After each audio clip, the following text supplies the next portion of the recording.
আজকে বর্তমানে আজ এক মাসও হয় নাই গৌরব গগৈর নেতৃত্বে আসাম প্রদেশ কংগ্রেস নতুনভাবে গঠন হয়েছে আজকে 2 দিন আগে। এবং আমরা বরাকবেলির দুজন, বিশেষ করে আমরা একজন উপসভাপতি আমাকে দেওয়া হয়েছে, ওনাকে সাধারণ সম্পাদক দেওয়া হয়েছে, আরও বিভিন্ন আছে, আমাদের প্রেসিডেন্ট নিযুক্ত দেওয়া হয়েছে, ওনারাও আসতেছে, কাল পরশু এখানে আসবে। মেইন কথাটা হয়েছে যে বর্তমানে মানুষ অতিষ্ঠ হয়ে গেছে বর্তমানে গভর্নমেন্টের উপরে। কোনো কিছু নাই, কোনো শাসন নাই, সুশাসন নাই, অপশাসন চলে আছে, করাপশন চলে আছে। মন্ত্রীরা যদি সাধারণ গরু নিয়ে যদি এটা করে, আর আমি কী বলবো, সাধারণ একটা গরু নিয়ে যদি এই ধরনের রাজনীতি করে, চুরি করে, তা আমরা যাবো কোথায়?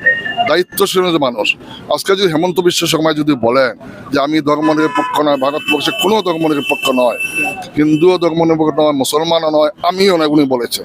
এই যে কথাটা বললেন, উনি শপথ কি নিয়েছেন? শপথ নিয়েছেন আমি সেকুলারিজম, সোলিশিয়ালিজম, এই শপথটা নিয়েছেন। আজকে উনি শপথ ভঙ্গ করেছেন। আজকে অন্য হলে তো গভর্নর ওনাকে সহায় দিত, প্রেসিডেন্ট অফ ইন্ডিয়া ওনাকে সহায় দিত, ওনাকে সকজ করতো। আজকে এইটাও বন্ধ। সব দিকে, তলের দিকে হোক, উপরের দিকে হোক, দিল্লি হোক, গৌহাটি হোক, সব দিকে কি একজন তো সারি বিদেশ বিদেশ মন্ত্রীর মতো ঘুরতেছে। উনি দেশে কি হচ্ছে, আজকে আসামে কি হচ্ছে, একমাত্র একটা ইস্যু, এখানে গরুর মাংস, গাহরির মাংস, হিন্দু আর মুসলমান। আমরা কংগ্রেস এটা চাই না। আমরা চাই সবাইকে নিয়ে চলবো, পিপুলসকে নিয়ে চলবো।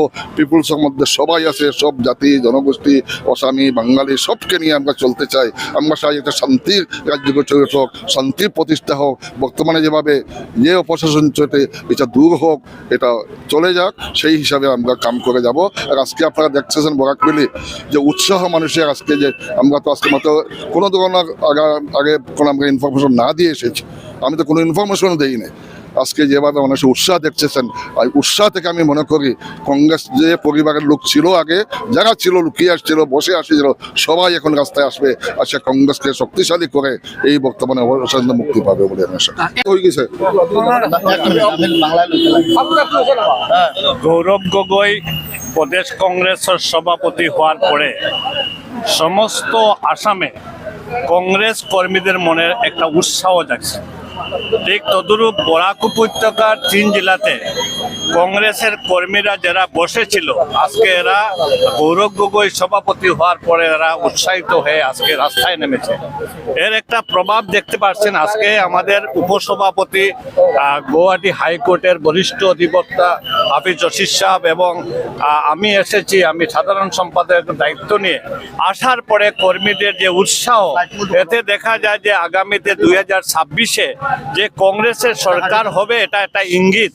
আজকে ঠিক তদুরূপভাবে ব্রহ্মপুত্র উপত্যকাতে যেখানে আগে বলা হয়েছিল যে কংগ্রেসের একটা হয়তো ধূপ খারাপ হয়েছে, কিন্তু এই কয়েকদিনে দেখা গেছে সমস্ত ব্রহ্মপুত্র উপত্যকা, বরাক উপত্যকার কংগ্রেসের উত্থান চলছে আর বিজেপির পতন হওয়ার পথে। কারণ আগামীতে দেখবেন 2026-এ আপনার কংগ্রেস সরকার হবে গৌরব গগৈর নেতৃত্বে। আর আমরা বরাক উপত্যকার 13টা সিটের মধ্যে আপনার কাছে আজকে আমি বলছি যে আজকে কমপক্ষেও 8 থেকে 9টা সিট আমরা দখল করব। এটা আপনাকে বলে দিচ্ছি। আজকে মানুষের মনের উত্থান থেকে বোঝা যায় এটা। ঠিক আছে। একটা